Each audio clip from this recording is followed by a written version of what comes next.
Shalom, selamat pagi. Bapak Ibu Saudara terkasih, senang sekali saya Bui Kepakpahan kembali hadir dalam program acara 5 menit yang memberkati.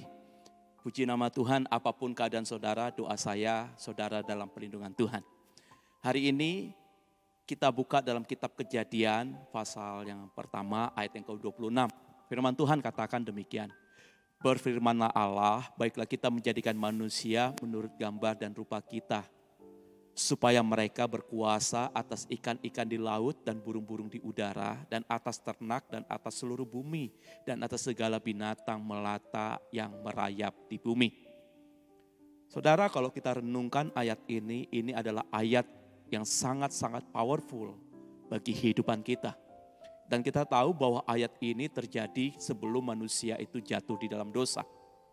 Bahwa manusia punya kodrat, punya gambar yang serupa dengan Allah. Atau yang disebut dengan imago Dei. Sadarkah, sering sekali ketika manusia itu jatuh dalam dosa, yang dia lihat di dalam dirinya bukan gambaran Allah.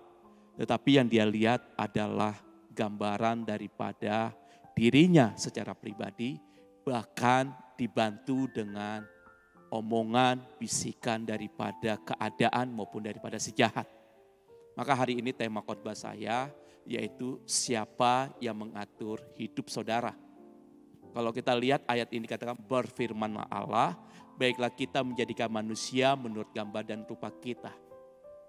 Kata kita di sini berarti bentuknya jamak, yaitu Allah Bapa, Allah Anak, dan Allah Roh Kudus. Dan itu ternyata ada di dalam kehidupan saudara dan saya. Bahwa saudara dijadikan bukan dengan kegagalan. Saudara dijadikan bukan dengan kesialan. Saudara juga bukan dijadikan dengan kutuk maupun kemiskinan. Sadarkan itu. Coba lihat di sekeliling saudara. Mungkin saudara setuju bahwa saudara orang yang bodoh, orang yang kalah, orang yang gagal. Kenapa? Karena saudara menghadapi sebuah keadaan yang seperti itu. Tetapi hari ini, di pagi hari ini, di saat ini ketika engkau mendengarkan firman Tuhan pada hari ini. Yuk ubah keputusanmu. Bahwa keputusan saudara itu tidak setuju dengan kutuk, dengan kegagalan. Engkau harus setuju bahwa yang mengatur kehidupanmu yaitu adalah Allah yang menciptakan langit dan bumi dan yang menciptakan kehidupan saudara dan saya.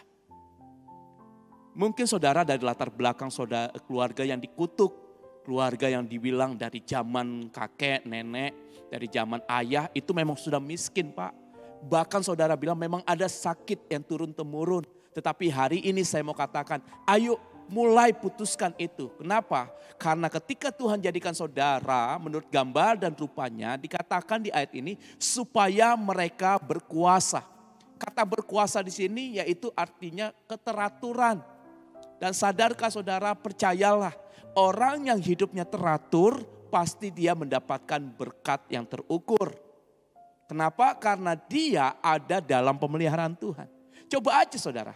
Kalau saudara hidupnya teratur, disiplin, pasti saudara pasti diberkati Tuhan.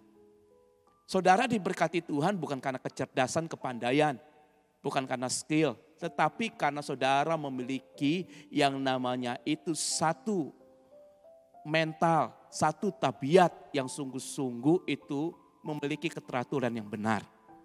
Maka hari ini yuk pelan-pelan, yuk sedikit demi sedikit mulai atur kehidupan saudara.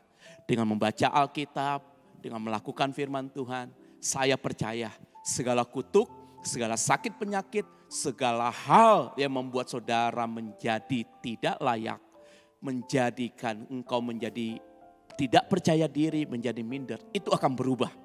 Siapa yang mengubah? Yaitu keputusan saudara.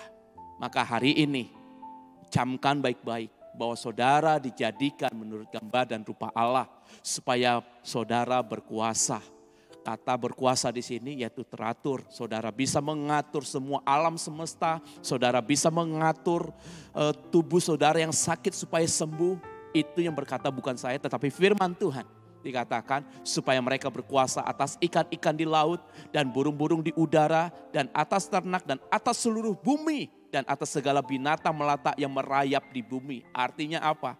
Orang yang memiliki keteraturan atau ketaatan kepada Tuhan, maka dia akan bisa mengatur seluruh yang ada di muka bumi ini. Selamat mengambil keputusan, selamat beraktivitas. Tuhan Yesus memberkati. Shalom.